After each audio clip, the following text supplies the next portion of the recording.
Hello everyone, welcome to my YouTube channel Exam Hunt.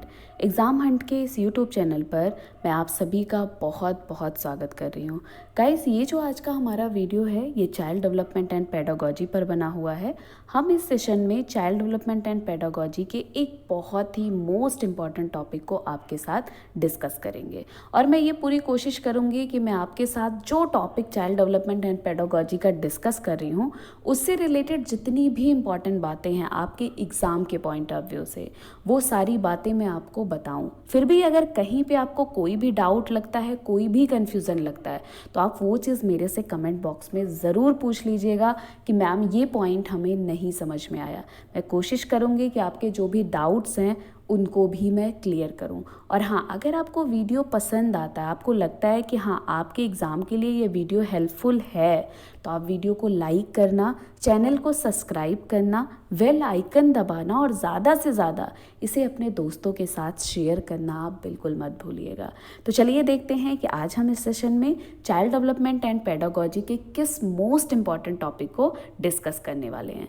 तो आज का जो हम टॉपिक डिस्कस करेंगे यहाँ पे वो सीखने के नियम को लेकर करेंगे। ठीक है, हम इसमें थ्रोन्डाइक के मुख्य और गौड़ नियम को डिस्कस करेंगे, जो कि आपको पता है अगर आप किसी भी टीचिंग एग्जाम की प्रिपरेशन कर रहे हैं तो आप अगर प्रीवियस ईयर क्वेश्चन पेपर उठा के देखेंगे तो आपको एक क्वेश्चन ज़रूर थ्रोन्डाइक के मुख्य और गौड़ नियम से बनता है।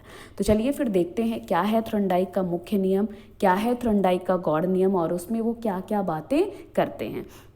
तो देखिए, सबसे पहले यदि हम सीखने के नियम की बात करते हैं तो रायबर्न के अनुसार सीखने के नियम को लेकर एक बात कही गई। इन्होंने कहा है कि यदि शिक्षण विधियों में अधिगम के नियम व सिद्धांतों का अनुसरण किया जाता है, मतलब हम उनका प्रयोग करते हैं, तो सीखने का जो कार्य होता है वो अधिक संतोषप्रद होता है। ठीक, जैसे होता है ना कि अगर हम आपको कोई चीज़ पढ़ा रहे हैं, कोई चीज़ सिखा रहे हैं, तो उसमें हम जो अधिगम के नियम हैं, जो सिद्धांत, यदि हम उनका प्रयोग करते हैं तो वो चीज़ हम आपको बहुत अच्छे से सिखा सकते हैं। ठीक है, तो यही बात कौन कहते हैं? रायबर्न कहते हैं।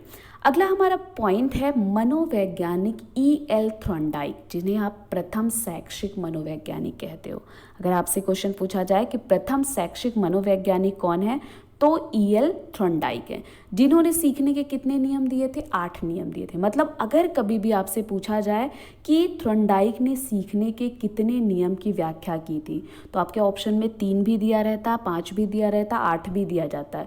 तो कभी कभी आप 3 पे लगा देते हो, गलती भी मत करिएगा। जब आपसे सीखने के नियम पूछेगा तब आप 8 नियम बताओगे। यही जब आपसे पूछेगा कि थ्रोन्डाइक ने सीखने के कितने प्रमुख नियमों की व्याख्या की थी, तो इन्होंने 3 प्रमुख नियमों की व्याख्या की थी। और आपसे पूछा जाए इन्होंने कितने गौड़ नियम, कितने सहायक नियम की इन्होंने व्याख्या की थी, तो इन्होंने 5 जो थे वो गौड़ एवं सहायक नियम की व्याख्या। मतलब नियम खाली पूछा जाएगा तो आप 8 बताओगे, प्रमुख नियम पूछा जाएगा तो 3 बताओगे, और गौड़ नियम यदि आपसे पूछा जाएगा तो आप 5 गौड़ या फिर सहायक नियम के बारे में बताएंगे। तो चलिए देखते हैं क्या है इनका प्रमुख नियम, क्या है इनका गौड़ नियम। तो देखिए, थ्रोन्डाइक के अगर हम मुख्य नियम की बात करते हैं, सबसे पहला नियम इनका क्या है? तत्परता का नियम, जिसे हम एक नाम से और भी जानते हैं। क्या कहा जाता है? तैयारी का नियम भी इसको कहा जाता है। और इस नियम में ये कहते हैं कि यह नियम नर्वस सिस्टम की शारीरिक रचना क्रिया प्रणाली से संबंधित होता है। मतलब अगर आपसे ये मोस्ट इंपॉर्टेंट क्वेश्चन है, आप देखेंगे तो कई बार पूछा है कि थ्रोन्डाइक का वो कौन सा नियम है जो कि शारीरिक रचना क्रिया प्रणाली से संबंधित होता है, तो क्या बताओगे? तत्परता का नियम है। इस नियम को लेकर थ्रोन्डाइक कहते हैं कि जब कोई SR बॉन्ड बनता है, मतलब स्टिमुलस रिस्पॉन्स बॉन्ड बनता है, उद्दीपक अनुक्रिया बंध बनता है, तब न्यूरॉन तथा उनके संपर्क अंगों की एक संवहन इकाई का निर्माण होता है। और यही कारण होता है कि किसी कार्य को करने के लिए यदि व्यक्ति तत्पर रहता है, मतलब तैयार रहता है, तो वो उसे क्या कर लेता है? आसानी से सीख लेता है। मतलब इनका कहने का ये है कि यदि आप तैयार हो पढ़ने के लिए तब तो हम आपको पढ़ा सकते हैं, लेकिन अगर आप तैयार नहीं हो, आपको नहीं पढ़ना है, तो चाहे हम आपके साथ साम दाम दंड भेद कोई भी तरीका हम अपना लेंगे, लेकिन हम आपको पढ़ा नहीं पाएंगे। इसीलिए कहते हैं कि जब हमें कोई चीज़ क्लास में पढ़ाना चाहिए, कोई चीज़ बताना चाहिए, तो हमें क्या है, हमें ज्ञात से अज्ञात की तरफ पढ़ना चाहिए, हमें मूर्त से अमूर्त की तरफ बढ़ना चाहिए। ठीक है, इन शिक्षण सूत्रों का प्रयोग करके हमें क्या करना चाहिए, बच्चों को पढ़ाना चाहिए। पॉइंट्स क्लियर हो गया इतना? कहीं पे डाउट हो तो ज़रूर कमेंट बॉक्स में पूछ लीजिएगा, और वीडियो कैसी लगी ये भी बताना बिल्कुल मत भूलिएगा आप। नेक्स्ट देखते हैं, सेकंड हमारा क्या है। सेकंड है हमारा अभ्यास का नियम। ठीक है, अभ्यास का नियम शिक्षा के क्षेत्र में इसका बहुत महत्वपूर्ण स्थान है। मोस्ट इम्पॉर्टेंट क्वेश्चन आपसे पूछा जाता है कि थॉर्नडाइक का वो कौन सा नियम है जो कि शिक्षा के क्षेत्र में बहुत महत्वपूर्ण जिसे माना जाता है, तो अभ्यास का नियम। ठीक है, और इस नियम के दो उपनियम हैं। क्या क्या है? पहला है उपयोग का नियम। उपयोग का नियम में ये क्या कहते हैं, ये कहते हैं कि यदि कोई कार्य पहले किया हुआ है और जब उसे दोबारा किया जाता है तो वह हमारे मस्तिष्क में पुनः आ जाता है, अर्थात अस्थाई हो जाता है।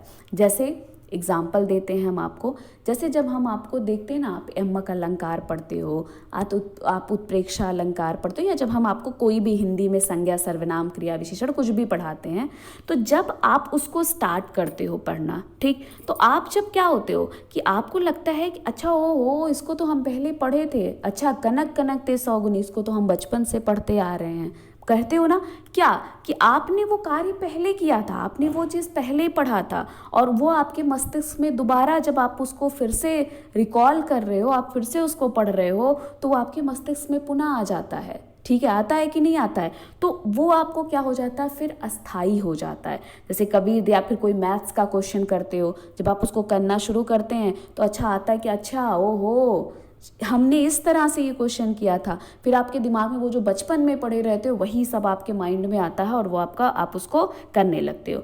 तो आपका क्या है, यही क्या होता है, उपयोग का नियम कहलाता है। पॉइंट्स क्लियर हुआ? दूसरा है अनुप्रयोग का नियम। अनुप्रयोग के नियम में ये क्या कहते हैं कि यदि किए गए कार्य को पुनः नहीं करते हैं तो हमारा मस्तिष्क उसे भुला देता है।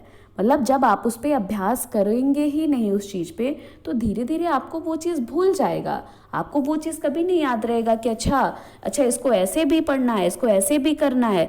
10 दिन बाद अगर हम आपको जो है क्या करते हैं, वो चीज़ 10 दिन बाद बताते हैं, तो आपको लगता है कि भाई ये चीज़ तो हमें भूल चुका है। ठीक है, होता है ना, जैसे होता नहीं है कि आप किसी पशु पक्षी का जो परीक्षण दे रहे हो, आप किसी चीज़ की तैयारी कर रहे हो, ये सब में क्या होता है, अभ्यास बहुत ज़रूरी होता है। बिना अभ्यास के तो भाई कोई चीज़ संभव ही नहीं होता। तो अनुप्रयोग का नियम क्या है कि यदि आप कोई कार्य पुनः नहीं करते हो तो आपको हमारा मस्तिष्क क्या होता है, उसको भुला देता है, और यदि हम कोई कार्य पहले किए होते हैं और उसे हम दोबारा करते हैं तो हमारे मस्तिष्क में क्या हो जाता है, वो पुनः आ जाता है। और अगर आपसे क्या पूछा जाएगा, शिक्षा के क्षेत्र में बहुत महत्वपूर्ण किसको माना गया है, तो अभ्यास के नियम को माना गया है।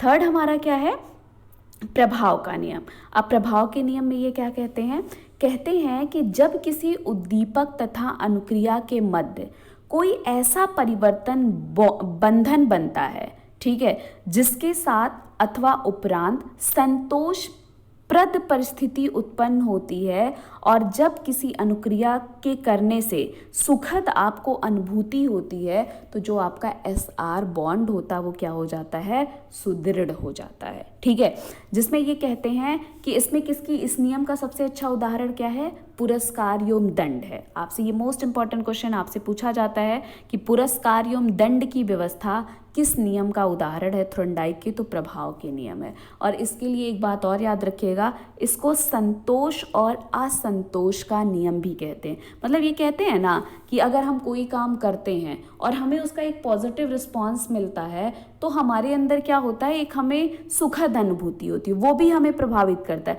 या फिर हम कोई कार्य दंड से बचने के लिए भी हम वो कार्य करते हैं कि नहीं करते हैं। भाई हमें होमवर्क मिलता था बचपन में, तो हम क्या करते थे कि भाई हम उसको दंड से बचने के लिए भी करते थे, और जब टीचर कहता था कि हाँ बहुत बढ़िया, गुड उड दे देता था, तो हमें लगता था भाई हमें करके ले चलना चाहिए, शायद हमें फिर से गुड मिले इसमें। तो वो क्या था, वो आपको, जैसे इसको इन्होंने क्या कहते हैं, संतोष और असंतोष का भी नियम इसे कहा जाता है, प्रभाव का नियम।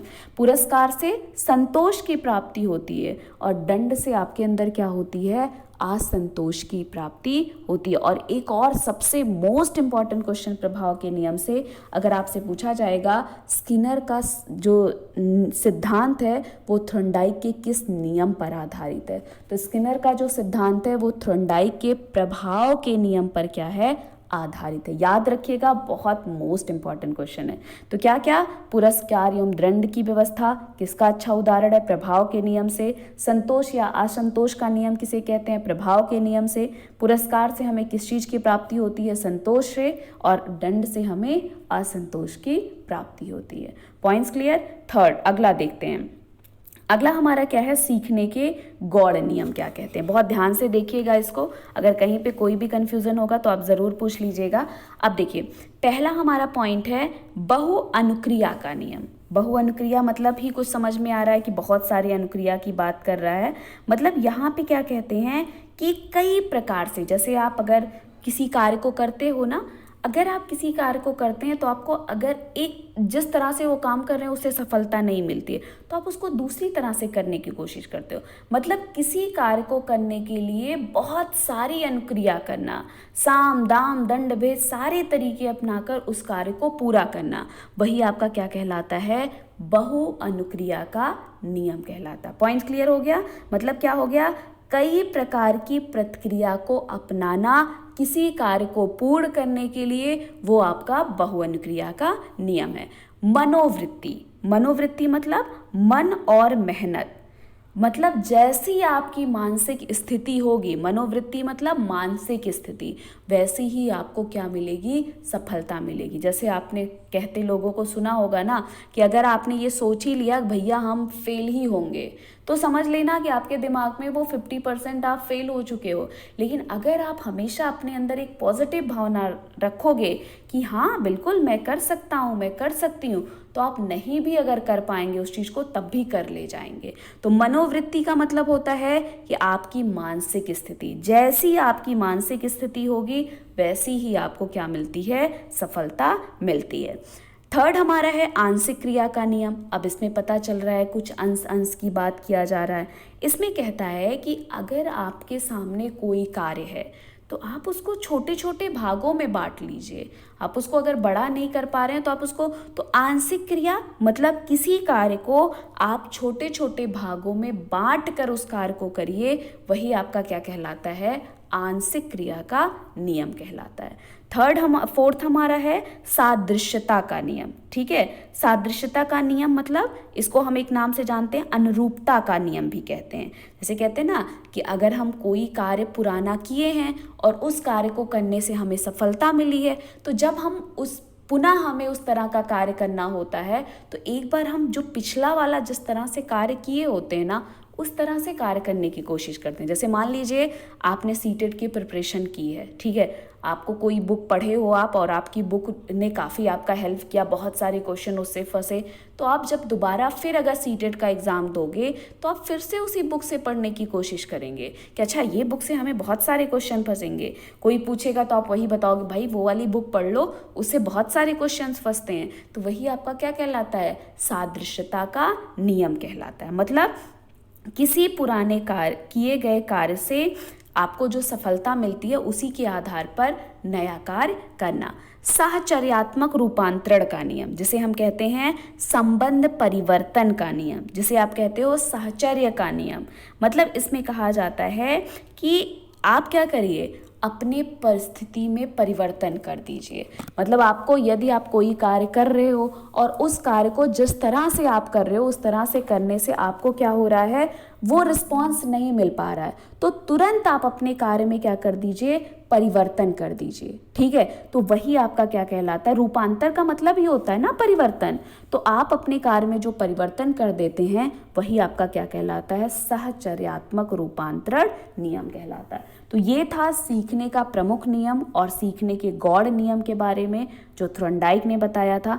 मैंने पूरी कोशिश की है आपको कि मुख्य नियम और गौड़ नियम से रिलेटेड जो भी इम्पॉर्टेंट बातें हैं वो मैं आपको बताऊं। फिर भी अगर कहीं पे आपको कोई भी डाउट लगता है, कोई भी कन्फ्यूज़न लगता है, तो वो चीज़ आप मेरे से कमेंट बॉक्स में ज़रूर पूछ लीजिएगा। और अगर आपको वीडियो पसंद आती है, ठीक है, तो आप प्लीज़ वीडियो को लाइक करिएगा, चैनल को सब्सक्राइब करना, बेल आइकन दबाना और ज़्यादा से ज़्यादा इसे अपने दोस्तों के साथ शेयर करना आप बिल्कुल मत भूलिएगा। तो चलिए फिर हम मिलते हैं आपको नेक्स्ट वीडियो में और डिस्कस करेंगे आपके साथ बहुत सारी बातें। Thank you so much guys, best of luck.